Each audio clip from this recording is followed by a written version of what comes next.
গত 100 দিনে আমরা অনেক কল্যাণমূলক কাজ করেছি, যা এখানে স্বল্প পরিসরে বর্ণনা করা সম্ভব নয়।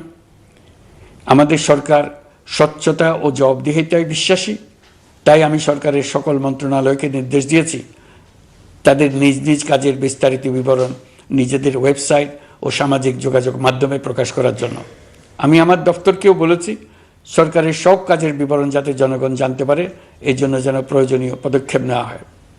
এই সরকারকে ব্যর্থ করার জন্য, অকার্যকর করার জন্য বিশাল অর্থে বিশ্বব্যাপী এবং দেশের প্রতিটি স্থানে, প্রতিটি প্রতিষ্ঠানে এক মহাপরিকল্পনা প্রতি মুহূর্তে কার্যকর রয়েছে।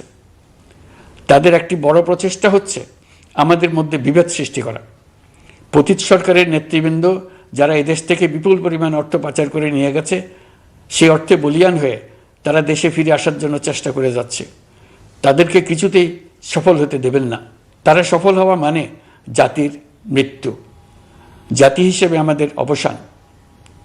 সাবধান থাকুন, তাদের সকল হীন প্রচেষ্টাকে আমাদের ঐক্যের মাধ্যমে নস্যাৎ করে দেন, যেভাবে নস্যাৎ করেছিলেন তাদের বন্দুকের গুলিকে, তাদের আয়নাঘরকে, প্রতি পায়ে তাদের অনাচারের শিকলকে। এ ব্যাপারে সবাই একমত থাকুন, ঐক্যবদ্ধ থাকুন।